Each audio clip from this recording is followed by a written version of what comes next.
Welcome to WatchMojo, and today we're counting down our picks for the top 10 video games that received a massive amount of hate in 2024. Sai? What? What do you want from me, huh? Pull yourself together. Ow! Seriously? Number 10. Silent Hill: The Short Message. What are you hiding inside? Usually, making a game free to play is a good way to mitigate bad publicity, but in this case, it was not. Silent Hill: The Short Message was widely hated for not its short length or its bare-bones gameplay, but rather the lack of any meaningful message behind its story. For the roughly 3-hour playthrough, all the game says is how depression and anxiety are awful without really conveying the true struggles behind them. It's merely a hollow shell of serious subject matter desperately trying to replicate the clever storytelling we experienced in Silent Hill 2.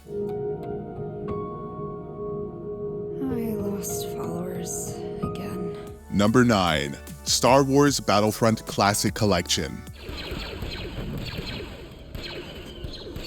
Credit where credit is due. Star Wars Battlefront Classic Collection has gotten better since it launched in March 2024. However, the catastrophic launch has forever tainted its reputation. Battlefront Classic Collection was a train wreck in terms of technical performance with explosive audio spikes, visual glitches, and abysmal online connectivity. Oh, and did we mention the game only launched with 3 servers? You could say this collection was botched in the most irresponsible manner imaginable, and so many folks were infuriated that you'd be lucky to find even one server halfway filled with players. Really, the outrage against this was far greater than the noise we saw with Star Wars Outlaws.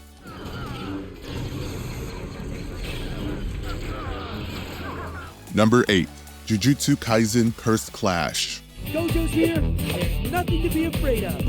For the most part, Bandai Namco's 3D arena brawlers have been decent cookie-cutter games for various IPs, although some reached their breaking point with Jujutsu Kaisen: Cursed Clash. With its basic button mashing and lack of any substantial mechanics for its combat, Cursed Clash felt like Bandai Namco only made the game to cash in on Jujutsu Kaisen's popularity. There was simply nothing here that made the game stand out aside from its license, not its level design, not its controls or gimmicks, not even its own UI. Some gamers are even discussing whether or not Bandai Namco has an unfair monopoly on licensed games based on anime while demanding the company start investing in these properties properly.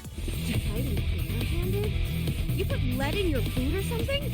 Number 7. MultiVersus.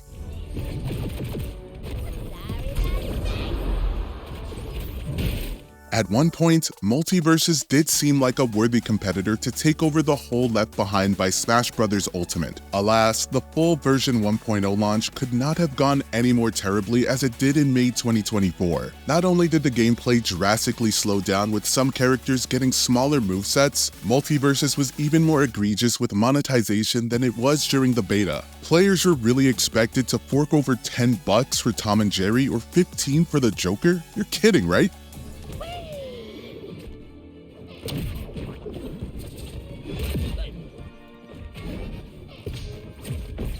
Number 6. Alone in the Dark. Whoa, pardon me, excuse me. My name is Edward Carnby, private investigator.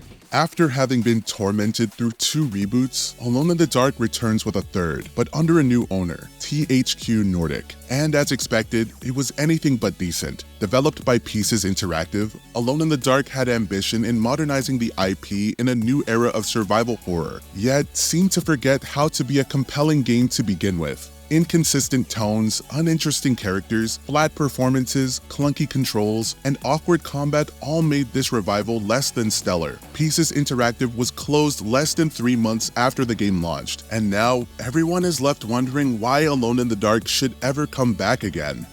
As in the devil? Something like that. He says a dark man is following him, watching him at all times. Number 5. South Park Snow Day. They all think they're the actual new kid, but you're the only new kid that matters, right, new kid? After two stellar games like The Stick of Truth and The Fractured But Whole, one would hope a third game would turn out just as amazing. Unfortunately, that was not the case. South Park Snow Day made us wish we were in school, as it turned out to be one of the most boring multiplayer-focused games we've played all year. Between the constant interruption of gimmicks mid-combat and the game's extremely short length, Snow Day was reminiscent of the first South Park games from the 90s and 2000s in the worst ways possible. Even at $30, this game is not worth your hard-earned cash. Yes, I can, dude. I forged it by completing a quest. It's totally legal. Ask Butters. Number 4. Dustborn. Come on, guys. It's a road trip. You have to sing along.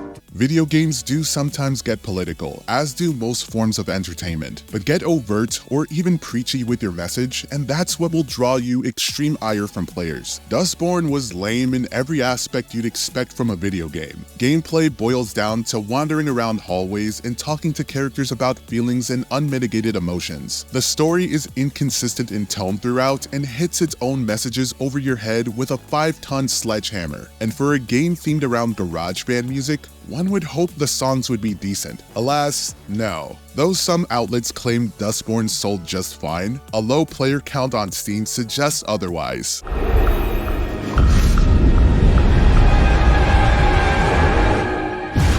Number 3. Suicide Squad Kill the Justice League.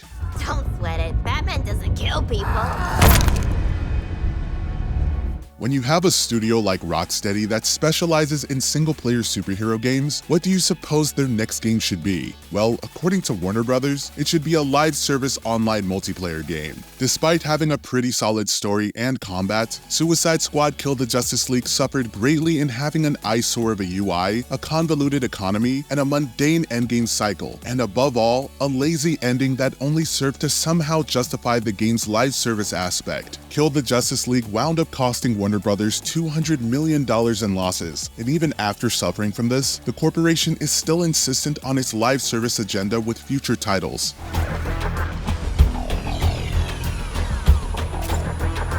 Number 2. Skull and Bones.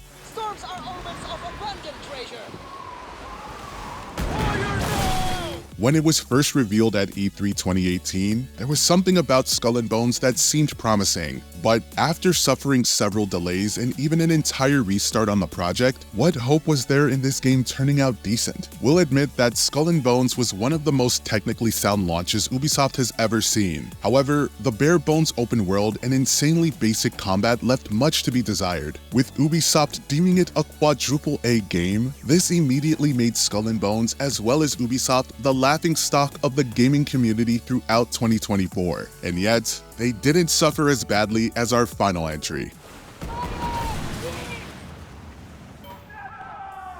Before we continue, be sure to subscribe to our channel and ring the bell to get notified about our latest videos. You have the option to be notified for occasional videos or all of them. If you're on your phone, make sure to go into your settings and switch on notifications.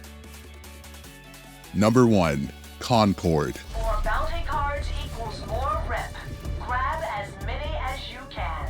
2024 was loaded with some embarrassing video games, but none crashed and burned in such a devastating blaze of glory as Sony did with Concord. What was supposed to be Sony's first foray into the hero shooter genre turned itself into a self-inflicted $400 million humiliation. Players were simply not impressed with the game in any way, as players lacked any creative visual designs or personality. It received so much hate and apathy that Sony pulled the game from their storefront without warning less than 2 weeks after launch. Developer Firewalk Studios was shut down in October 2024. And as for Concord, this will forever be the IP Sony will never want brought up ever again. Not even for a joke.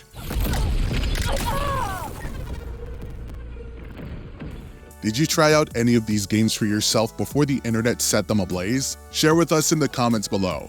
Honestly, those other new kids are all total boners, right, Butters? Yeah. Did you enjoy this video?